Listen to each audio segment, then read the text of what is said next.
let them fix fuel and line. That's the reason why I'm brother. What happened? We are hungry.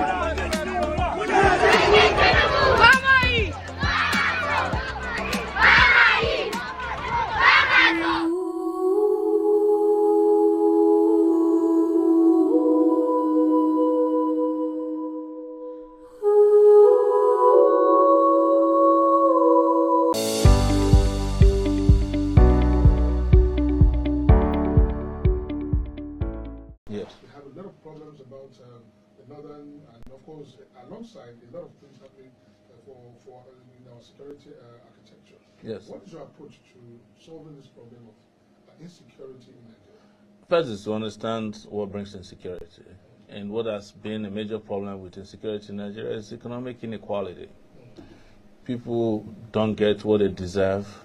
The easiest way to explain it is to say to you that if there are 10 people that deserves 100,000 naira, and Nigeria will give it to one person instead of giving it to 10 people at 10,000 naira each. And the one person will make sure that the 9 other persons don't even get 500 naira. So it is established that inequality is the major reason why we have security problems. And that's an area of economic security. How do you intend to tackle it? So it's to redistribute wealth. And how do you redistribute wealth? Whatever belongs to Nigeria goes back to Nigerians, and it includes national institutions. You cannot have a situation where you build a company for $5 billion and you sell it for $200 million or 200 million naira to somebody because it's powerfully connected. I would say that our way of resolving this is socialism, and before people start saying, oh my God, we don't like socialism, think about Denmark today, think about Finland, think about Norway, which is also an oil-producing country, and how they are providing free education, free health care. Children who are born in Norway have already been allocated resources for their first 30 years in life. Okay. Yes. So we have to redistribute, because Nigeria has been paying attention to the greedy. We want to pay attention to those who are in need. Okay. Yes. Now, let's go to the area of economy. Yes. Recently, we've had a series of policies, fiscal policies adopted by the current federal government, where we have a redesign, so-called redesign of the currency, which, of course, has dovetailed into some kind of hardship and, of course, scarcity of the currency that we're experiencing at the moment. The policy in itself, how do you see it? Is it ill-timed? Is it right? What's your perception about that policy that the federal government should have? Let's be fundamental about answering this question. The Nigerian state doesn't have a functioning economy. Okay. You understand? And do you know why you should know this? Is that even when we were in secondary school, there's something they used to teach us about money. Money is called legal tender, and it has a number of qualities. And one of the qualities for a legal tender is that it must be acceptable, it must be available, it must be recognizable, and most importantly, it must not be scarce. So what you are seeing here is what has happened to the legal tender that doesn't happen to the legal tender. The legal tender must not expire. The Nigerian naira expired. So it ceased to be a legal tender. As we speak, Nigeria doesn't have a legal tender. We don't have money. When I mean money is that the money we have now is not a legal tender because it has expired. If you go to the US, you can find $100 that was produced in 1995.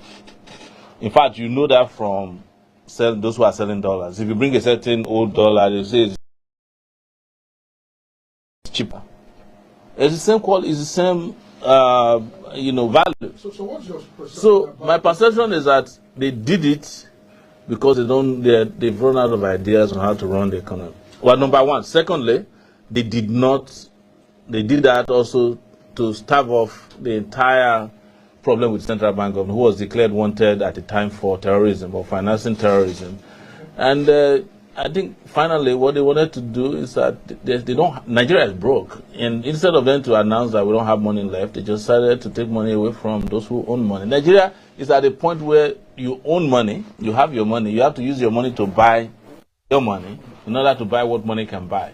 This is unprecedented. I don't know if any country has gone through this before. And I criticized it from the beginning. I said this is nonsense. It's nonsense. This is a bunch of jokers. You don't buy into the policy. And by the way, they didn't redesign the dollar. I mean, the naira. No, it wasn't repainted. They put it through a filter on Instagram or whatever. Yes. Okay, Omoyele Sowore is an Ondo State citizen, so you'll be able to talk in Yoruba. Yes. Gẹ́gẹ́ bí olùdíje ẹ ká wo sáà báwo la ṣe lè wo bí a ṣe lè dẹ́kun àìríṣẹ́ láàrin àwọn ọ̀dọ́ láàrin àwọn èèyàn tó pé bó bá ṣe wà yìí àìríṣẹ́ pẹ̀lú nǹkan tó ń fa kí àwọn jàgídíjàgan oríṣiríṣi máa ṣẹlẹ̀ ní àwùjọ wa ṣùgbọ́n kẹ́ tó dáhùn ìbéèrè Omoyele Sowore à ń lọ sórí ojú ọjà náà tá a bá padà dé a wà mú ẹnu bà ètò àìríṣẹ́ ṣe ẹ̀yin ọba láti ìkànnì fresh fún mi lójú pẹ̀lú ẹ̀fẹ̀ ẹ̀ ti ń gbọ́ wa Omoyele Sowore tó jẹ́ olùdíje lábẹ́ àsíá African Action Congress ní àlejò wa à ń bọ̀ láìpẹ́.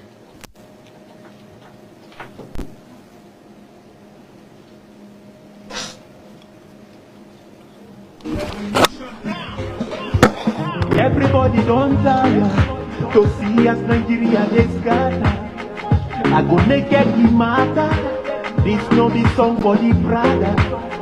If you go ask me your papa, he go say my son those days were better than now.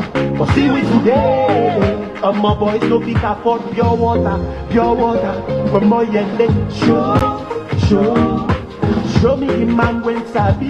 Omoyele, show them the way. Omoyele, show me the man when sabi. Omoyele, show them the way. He dey pain me, oh, say the youth were supposed to get sense, no get sense. Now wetin be the essence? Vote for your conscience, no they wait till they give you stipends.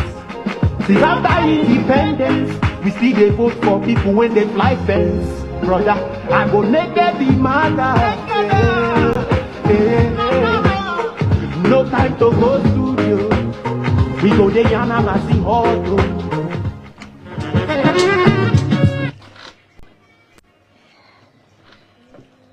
Ẹ káàbọ̀ padà sórí ìkànnì fresh 102.9 FM gẹ́gẹ́ bí a ṣe sọ ká tó gba àyè nínú agodo wa ń bí Omoyele Sowore tó jẹ́ olùdíje fún ipò president lẹ́gbẹ́ àsíá ẹgbẹ́ ANC àwọn ní àlejò wa.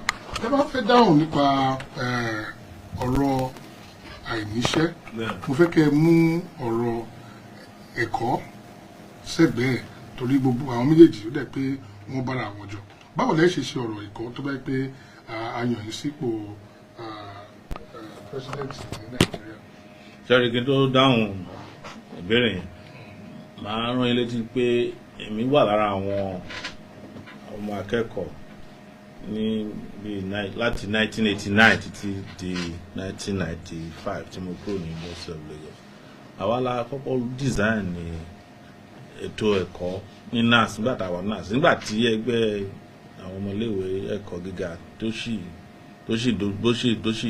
dángájá aṣèǹkan tó ń pè ní ACAREF academic reform kí la dẹ̀ sọ síbẹ̀ ni pé ọ̀nà nìyí tí ẹ lè fi fund education free fair education because nígbà tí ẹgbẹ́ ASUU tó kọ́ ṣe strike èlò ni wọ́n béèrè fún 1.9 billion náírà ni o nísìnyí 9.9 billion naira tán ní kò sí nígbà Babangida ó ti wá di wọ́n wá ń béèrè nísìnyí fún almost 1.6 trillion àbí 1.7 trillion wọ́n ń béèrè nísìnyí wọ́n tẹ̀ ní kíjọba tẹ̀ fún wọn ní 200 billion kó tó lè padà sí ẹnu iṣẹ́ ẹ̀mọ́ kí ló ṣẹlẹ̀ nígbà tí wọ́n béèrè fún 1.9 billion ìgbà yẹn Nàìjíríà wọ́n ń jagun lógun tó ń pè ní Gulf War Nàìjíríà gbà àrí owó tá a béèrè fún tá a nírètí ẹ̀ $12 billion ni ló wọlé sọ́wọ́ Babangida wọn kó yẹn jẹ wọn fún ASUU ní ṣíṣe so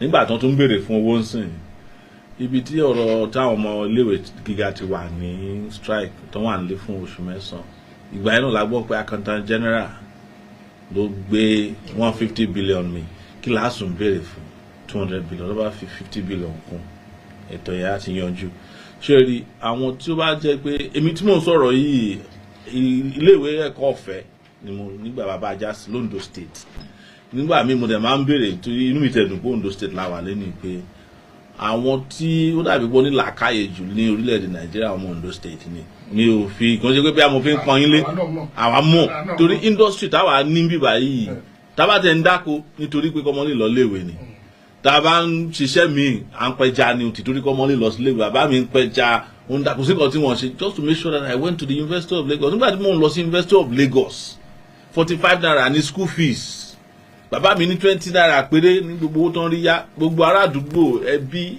aráàlú ló rán mi nílé ìwé but ìgbà yẹn sìn ìgbà yẹn iléèwé ọ̀fẹ́ náà ṣì ní 90 naira ní accommodation nísìnyí kò sí ọmọ tó lè lọ sí iléèwé nílùú níbùn l'Ondo State tó jẹ́ pé industry wọn education ni. báwo la ṣe wá fẹ́. tó dáa fẹ́ ṣe ni pé à pa owó sẹ́gbẹ̀ẹ́ rẹpẹtẹ torí kò sí nǹkan tó dàbí iléèwé tí ó bá ń ṣe. wọ́n lè máa pa owó sẹ́gbẹ̀ẹ́ láti fẹ́ pa owó sẹ́gbẹ̀ẹ́. à ń ṣe ibo náà ti ń rówó jí mo ń bèèrè lọ́wọ́ yín àwọn tí wọ́n ń jí owó rẹpẹtẹ. ètò láfojúsùn nǹkan tí mo ṣe ń sọ bẹ́ẹ̀ ni pé ṣe rò pé yàtọ̀ sí pé mo jẹ́ ẹni tó ń díje fún ipò ààrẹ ẹ mọ̀ pé investigative journalist ni mí kò síbi tí owó ti ń jáde ní Nàìjíríà tí mi ò mọ̀ bẹ́ẹ̀ gbogbo owó tí wọ́n ń sọ tó ń bọ́jẹ̀tì fún kékeré ni owó tí wọ́n ń jí gangan wọn kì í bọ́jẹ̀tì fún ibùnádẹ́ tí ń rówó jí NNPC Central Bank tó ń bá rówó pín wọn ní kó lọ print owó ṣòye òun ló fa gbogbo àwọn yẹn lè máa mú pé kò sí ní bá jẹ ààrẹ orílẹ̀-èdè ìgbà yẹn gan-an wọ́n máa mọ̀ pé ọmọ Ondo State wà ní presidency Nàìjíríà stubbornness tó ń sọ pé wà l'Ondo State yẹn a máa gbé wá sórọ̀k ṣe yẹn kò ṣe stubbornness lórí òpè o àmọ́ pé ara ẹ̀tọ́ Ondo máa jà fún ẹ ṣe yẹn. ẹ ká lọ sí apá ìtọ́jú ara ẹni gẹ́gẹ́ bí ẹ ṣe mọ̀ ṣe àwọn pé ó wọ́n ní àsìkò yìí ká tó rí pé àwọn èèyàn rí ètò ìwòsàn tó dájú kí lẹ ní ìkápá ẹjọ́ pé ẹ ṣe. àwa bó ṣe sọ lẹ́kọ̀ọ́ àdá ìwòsàn ọ̀fẹ́ ilé ọ̀fẹ́ ẹ mọ̀ ọ̀nà ìwòsàn ọ̀fẹ́ 200 million people wà Nàìjíríà tí ẹ bá ní kàn ra health card 500 naira lásán ẹ calculate iye tẹ́ máa gbà ń bẹ̀ 200 million times just 500 naira ìyẹn lásán ó ti tó equip gbogbo àwọn general hospitals tá a níwọ̀n yìí ó ti tó kó àwọn doctor tó ti sá lọ tó jẹ́ pé àwọn èèyàn á máa gba ìwòsàn níbikíbi tí wọ́n bá wà kàn ṣe gbogbo àìsàn ló máa ń di wàhálà tíyàn bá ṣe ní tó bá níwòsàn on time àbí kàn ṣe kété ní right diagnosis yàtọ̀ sí yẹn àwọn tún máa lo technology pé àwọn kan wà tó ti kúrò nílùú yìí doctors wọ́n fẹ́ padà wá but wọ́n lè padà wá nítorí insecurity but wọ́n lè máa treat àwọn aráàlú lórí telephone wọ́n máa pè wọ́n pé kí ló ṣe yín ọjọ́ Saturday àwọn doctor fẹ́ pè o láti gbogbo àgbáyé tó wà láti Nàìjíríà gbogbo wọn láti bá sọ̀rọ̀ nígbà tí mo run fún election ní 2019 kò síbi tí mi ò dé gbogbo àgbáyé àwọn delivery lọ́wọ́ àwọn diaspora mo lọ sí Australia ọjọ́ mẹ́ta la fi fly dé Australia mo lọ sí Brisbane mo lọ sí Sydney gbogbo wọn dẹ̀ wà ń bẹ̀ wọ́n dẹ̀ sọ fún wa pé àwọn kan fẹ́ padà wá sílé bọ́sẹ̀ mọ́ àwọn ọmọ Nàìjíríà tó wà ń bẹ̀ ẹ̀wọ̀n míì tí ó tẹ̀ ṣe ọmọ Nàìjíríà tó wọ́n ń gbórúkọ Nàìjíríà pé ìyà ń jẹ Nàìjíríà wọn náà fẹ́ padà wá sílé kí ni ìwòsàn tí Nàìjíríà ń gbà sìn tí ẹ bá jí láàárọ̀ tára yóò bá ya ẹpin malaria tó bá di ọjọ́ mẹ́ta ẹ sọ di typhoid tí wọ́n bá lè treat iná lọ́jọ́ mẹ́ta wọ́n ní kẹ́ máa gba church lọ meanwhile àwọn tí wọ́n wà church gan tó ń dá church sílẹ̀ tára wọn ò bá yá London làwọn ti ń gba ìwòsàn lọ́dọ̀ tiwọn tó bá dẹ̀ fẹ́ ṣe ìwòsàn fún wọn ní béèrè pé ṣé dókítà yẹn ṣé ayé muslim ni àbí kristẹni wọ́n gba ìwòsàn tí wọ́n tún padà bọ̀ pẹ̀lú anointing oil wọ́n ń dà sórí àwọn aráàlú ayé yẹ kọ́ ló yẹ ká máa lò ó sìn. ẹyẹ yẹn ọtẹ ìgbọ̀wá ní àǹfààní láti pè wọlé pé bá olùdíje yín sọ̀rọ̀ lábẹ́ àṣà African Action Congress. Omoyele Sowore. Number 10 pay was 09130001029. At 0805 0201029. Omoyele Sowore ni àlejò dàgbà ní start àwáyé. Àti ní ẹjọ́ hello, good evening. Ẹ kúrọ̀lẹ́ sà. Ẹ ṣé sà. Orúkọ yín àti ibi tẹ́ ti pè wá sà. Okay sir. Bàbá ẹ máa ṣe wẹ́ kálẹ̀ o. Wow. Ẹ kúrò lẹ́mẹ̀. Thanks sir. Wow.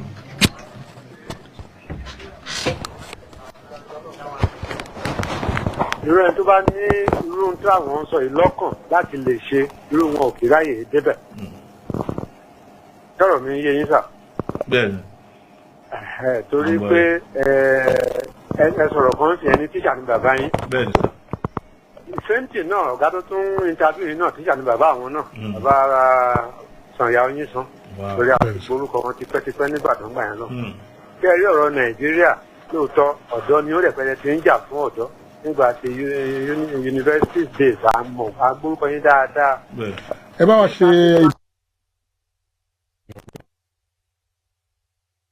àtúnṣe bẹ́ẹ̀ ṣe ń tiraka sí i tí ò bá bọ́ sí ní èyí tá à ń balẹ̀ ẹ̀kọ́ náà jẹ́ bọ́ sí kẹ́tọ́ kò lójú ayé yẹn ṣe ẹ̀kú ètò. ẹ ṣé gan ni sà. 0913001 àlejò wa sọ̀rọ̀. Hello. Yes sir, ẹ kúrò lẹ́wọ̀. Ṣé mi ní bàbá àgbàlagbà náà ní ìpàlẹ́ yìí o? Àmì ẹ ṣé o. Ìjàlá ọba àwọn kọ́là ló sọ̀rọ̀ látàkúrẹ́. Ẹ máa kúrò lẹ́mẹ̀. Ẹ̀rọ àtẹ̀gbọ́n mi kò ní bàjẹ́ fún yín, mo ní fi wo. Ṣé rí nọ́mbà 1? Mo fẹ́ béèrè kan nínú ẹgbẹ́ yìí. Àwọn kan bá yín fa wàhálà kan, wọ́n ní ẹwà gẹ́gẹ́ bí candidate ẹ̀tún jẹ́ bí chairman party. Mo fẹ́ béèrè pé kí ló dé tí èfi rí bẹ́ẹ̀. Ẹlẹ́kejì, gbogbo ọmọ Yorùbá àtọmọ Nàìjíríà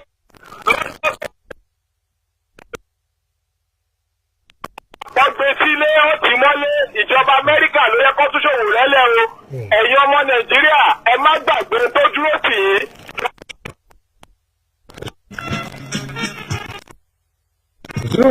09130. Àwọn lóun àbí ẹ̀fẹ́ ìgbà ìbéèrè. Mo sọ̀rọ̀ pé ìyọ̀ ń jẹ chairman party àti tó jẹ president. Nígbà tí a ṣe election 2019, àwọn alágbára wọn já party gbà wọn wà lọ́wọ́. Bá ṣe ń bá wọn fà ni wọ́n mú mi, wọ́n sọ mí sí àtìmọ́lé. Ìgbà tá a máa fi gba party padà June 2nd, 2022, ọjọ́ mẹ́fà ló kù ká tó lè ṣe election primary. Bàjẹ́ sọ̀rọ̀ yìí sí chairman wa. No, a ní láti padà lọ sí INEC tá a bá ti ṣe election tán láti lọ ṣe general convention. Officially mo láti step down fún bọ̀dọ̀ dìgbà tó bá ṣe new party primaries party election special convention ni a máa gbéjọba fún ẹlòmíràn. Hello.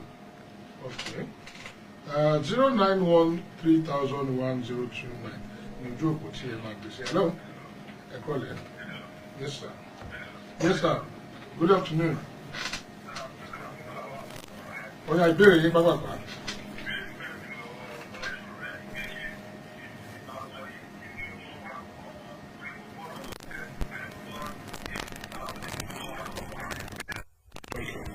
Tí APC bá wọlé àmọ̀bọ́ṣẹ̀ tó rí ní oko ẹrú àwọn ọmọ Nàìjíríà ni àwọn àdẹ̀ ti ṣetán láti gbà yín lẹ̀ lọ́wọ́ oko ẹrú ẹ má yé máa dìbò fáwọn ọ̀tá yín àwọn APC.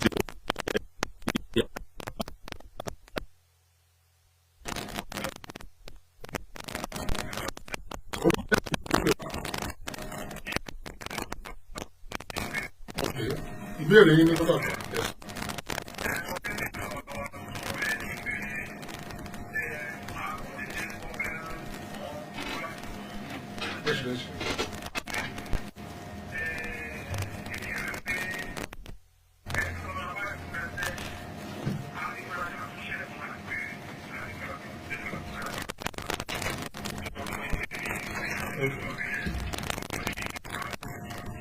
ẹ̀ṣẹ̀ ń gbórúkọ wọn ni àbí ẹ̀ṣẹ̀ ń ṣe ń gbórúkọ wọn ni.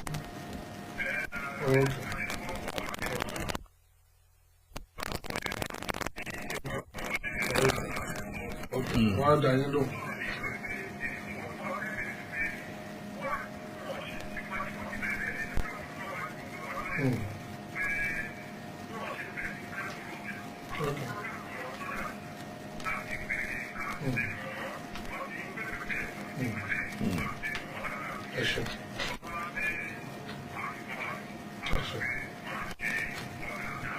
Ẹ ṣe gan ni torí àsìkò wa ẹ má bínú torí àsìkò wa ní àsìkò tó pọ̀ jù ní kúkúrú èdè ẹ bá wa dá wọn lóhùn ìbéèrè yẹn ẹ̀kẹ́dẹ̀ bá wa sọ lákòótán ọ̀rọ̀ tí ẹ bá ní sọ fún àwọn torí àsìkò wa ní ìṣẹ́jú méjì láti lọ báyìí. Mú láti dá wọn lóhùn pé tí ẹ bá rí àwọn orílẹ̀-èdè tó ní ìlọsíwájú wọn kì í béèrè irú béèrè báyìí bó tẹ́ bá tẹ̀ fẹ́ béèrè irú béèrè báyìí bó ní Sowore ti ń bọ̀ nígbà tí mo wà ní 22 years old mo sọ bóyá mo sọ fún ọ náà rí wọ́n ti béèrè mo wà lẹ́yìn Abiola 1993 that's 30 years ago.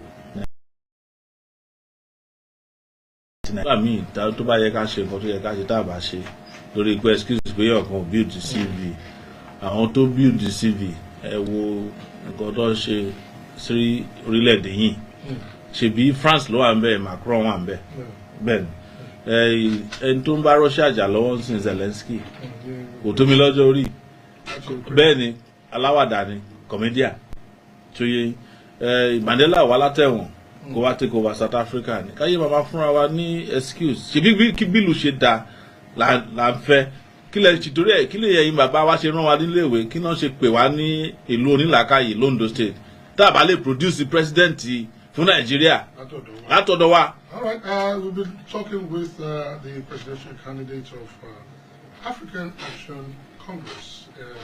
If we leave Omoyele Sowore, we'll talk and talk and talk and talk. No, somebody was asking about, okay, that's fine. We don't have time. Okay, it's a pleasure having you in our studios. Yeah. And I know that we can't all flog it in one full sweep, but we know that your aspiration is still, of course, ongoing. And we pray that everything you wish for yourself and more to be achieved. One way or the other, everybody is just looking for the betterment of the absolutely, and by God's grace, we are going to get please don't drag us back. Nigeria, they use computer. The leaders of Nigeria, they use radio where they turn the knob.